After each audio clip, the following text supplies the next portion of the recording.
ನೀವು ಕ್ಯಾನ್ವಾ ಅಂತ ಒಂದು ಅಪ್ಲಿಕೇಶನ್ ಇದೆ, ಅಲ್ಲಿಗೆ ನೀವು ಡೌನ್ಲೋಡ್ ಮಾಡಿ ಜಿಮೇಲ್ ಮೂಲಕ ಲಾಗಿನ್ ಆಗಿ. ಸೊ ಈ ಥರ ಬರ್ತದೆ. ಹೋಮ್ಗೆ ಹೋಗ್ತೇನೆ ನೋಡಿ, ಈ ಥರ ಇರ್ತದೆ. ಮೊದಲನೇದಾಗಿ ಇದು ನೀವು ಡೌನ್ಲೋಡ್ ಮಾಡಿ ಲಾಗಿನ್ ಆಗುವಾಗ ಈ ಥರ ಬರ್ತದೆ. ಆಮೇಲೆ ಇಲ್ಲಿ ಸರ್ಚ್ ಬಾರಲ್ಲಿ ಥಂಬ್ನೇಲ್ಸ್ ಅಂತ ಬರೆಯಿರಿ, ಥಂಬ್ನೇಲ್.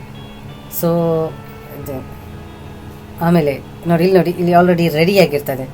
ಇಲ್ಲಿ ಸ್ಟಾರ್ ಅಂತ ಇದೆಲ್ಲ, ಇದನ್ನು ನೀವು ಫ್ರೀ ಇಲ್ಲಿ ಯೂಸ್ ಮಾಡ್ಬೋದು, ಆಲ್ರೆಡಿ ರೆಡಿ ಮಾಡಿ ಇಟ್ಟಿದ್ದಾರೆ. ಆದರೆ ಇಲ್ಲಿ ಪ್ರೋ ಅಂತ ಇದ್ದರೆ ಅದು ಪೇಯ್ಡ್, ಸೊ ಅದು ಬೇಡ.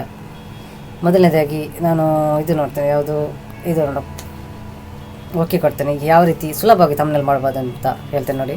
ಇಲ್ಲಿ ಆಲ್ರೆಡಿ ಇದೆ ಥಂಬ್ನೇಲ್ಸ್, ನಾವು ಜಸ್ಟ್ ಅದನ್ನು ಆ್ಯಡ್ ಮಾಡ್ಬೋದು. ಸೊ ಇದಕ್ಕೆ ನಾನು ಕ್ಲಿಕ್ ಮಾಡಿದಾಗ ಇಲ್ಲಿ ರಿಪ್ಲೇಸ್ ಅಂತ ಒಂದು ಆಪ್ಷನ್ ಇದೆ, ಅದನ್ನು ಪ್ರೆಸ್ ಮಾಡ್ತೇನೆ. ಸೊ ಅಲ್ಲಿಗೆ ನಾನೊಂದು ಆಲ್ರೆಡಿ ಡೌನ್ಲೋಡ್ ಮಾಡಿದ ಒಂದು ಯೂಟ್ಯೂಬ್ನ ಇದಿದೆ ಲೋಗೋ, ಅದು ಹಾಕಿದ್ದೇನೆ. ಸೊ ಅಲ್ಲಿ ಲೋಗೋ ಫಿಟ್ ಆಯಿತು. ನೆಕ್ಸ್ಟ್ ಪ್ರಾಫಿಟೇಬಲ್, ಅದರ ಬದಲು ನಾನು ಅಲ್ಲಿ ಅದನ್ನು ಕ್ಲಿಕ್ ಮಾಡಿದ್ದೇನೆ. ಅದನ್ನು ಇರುವಾಗ ಏನಾದರೂ ಬರಿಬೋದು.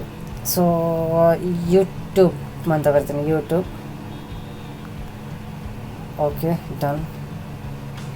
ಮತ್ತು ಅದನ್ನು ಸೈಜ್ ಕೂಡ ದೊಡ್ಡ ಸಂದು ಈ ಥರ ಮಾಡ್ಬೋದು.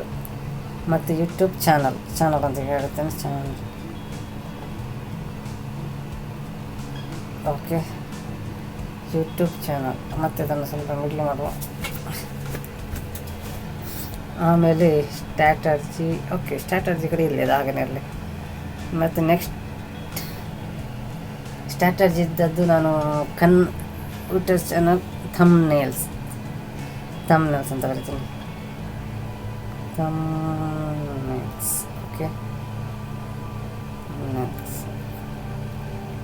ಓಕೆ. ಈಗ ನಾವು ಇದನ್ನು ನಾವು ಯಾವ ರೀತಿ ಕಲರ್ಫುಲ್ಲಾಗಿ ಮಾಡ್ಬೋದು, ಮತ್ತು ಫಾಂಟ್ ಸೈಜ್ ದೊಡ್ಡದು ಚಂದು ಈ ಥರ ಮಾಡ್ಬೋದು. ಇದು ಫಾಂಟ್ ಸೈಜ್. ಮತ್ತು ಇಲ್ಲಿ ಕಲರ್ಫುಲ್ ಆಗಾದರೆ ಬೇರೆ ಕಲರ್ ಕೂಡ ಮಾಡ್ಬೋದು. ಇಲ್ಲಿ ಪ್ಲಸ್ ಐಕಾನ್ ಇದೆ, ಅಲ್ಲಿ ತುಂಬಾ ಕಲರ್ ಸಿಗ್ತದೆ.